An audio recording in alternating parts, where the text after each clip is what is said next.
नमस्कार, आप देख रहे हैं पांचजन्य। इस वक्त जो खबर सुर्खियों में छाई हुई है वो है ईरान के राष्ट्रपति इब्राहिम रईसी की मौत की। एक हेलीकॉप्टर दुर्घटना में उनका निधन हो गया। वो विदेश मंत्री के साथ अजरबैजान में एक बांध का उद्घाटन करने गए थे और यहीं से लौटते वक्त खराब मौसम के चलते उनका हेलीकॉप्टर हादसे का शिकार हो गया या फिर साजिशें, इसकी जांच चल रही है। ईरान के लिए रईसी का जाना एक बहुत बड़ा नुकसान है क्योंकि उन्हें देश का अगला सर्वोच्च लीडर माना जा रहा था खुमानी के बाद। रईसी की मौत ईरान के लिए कितना बड़ा झटका है और क्यों इब्राहिम रईसी का जीवन विवादों से भरा रहा, उन्हें मौत का सौदागर तक कहा गया क्यों, ये सब कुछ इस वीडियो में हम आपको बताएंगे। सबसे पहले आपको थोड़ा सा रईसी जी के बारे में बताएं। रईसी का जन्म 1960 में ईरान के एक मशहद शहर में हुआ था।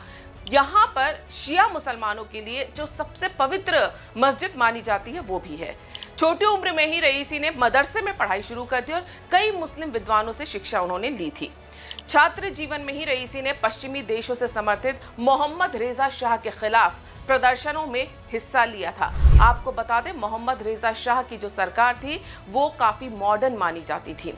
अयातुल्ला अली खुमानी द्वारा प्रशिक्षित होने के कारण रईसी कम उम्र में ही काफी कट्टर विचारों के हो गए थे। साल 2019 में रईसी को न्यायपालिका प्रमुख के रूप में नियुक्त किया गया। वो जज बन गए। वो 2 साल तक ईरान के मुख्य न्यायाधीश रहे। रईसी पैगंबर मोहम्मद के वंशज भी माने जाते हैं और उनके द्वारा पहनी जाने वाली शिया परंपरा की काली पगड़ी इसी चीज का प्रतीक है। अब आपको बताते हैं कि रईसी को मौत का सौदागर क्यों कहा जाता था। दरअसल 5000 लोगों को ईरान में फांसी दी गई थी और साल था 1988 का। 1988 में ईरान इराक युद्ध के बाद हजारों राजनीतिक कैदियों को सामूहिक तौर पर फांसी दी गई थी। 5000 कैदियों को वहां पर फांसी पर लटका दिया गया था। इन कैदियों में अधिकतर ईरान के वामपंथी और विपक्षी समूह मुजाहिदीन ए खल्का या People's Mujahideen Organization of Iran के सदस्य थे।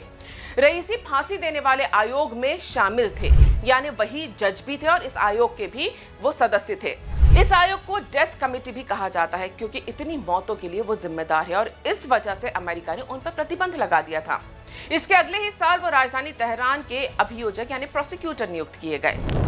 रईसी ने 2017 में पहली बार राष्ट्रपति पद का चुनाव लड़ा था। हालांकि तब उन्हें तत्कालीन राष्ट्रपति हसन रूहानी से हार का सामना करना पड़ा था। 2021 में उन्होंने चुनावों में जीत दर्ज की और राष्ट्रपति बन गए। तब उन्हें 62% वोट मिले थे, लेकिन ये चुनाव भी विवादों से भरा था। इस चुनाव में कई उम्मीदवारों को खड़ा ही नहीं होने दिया गया, जिसके चलते बेहद कम मतदान हुआ। इन चुनावों के नतीजों को भी विवादित ही माना जाता है।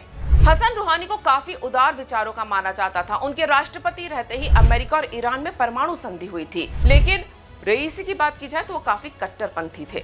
बतौर राष्ट्रपति रईसी का कार्यकाल उथल पुथल भरा रहा।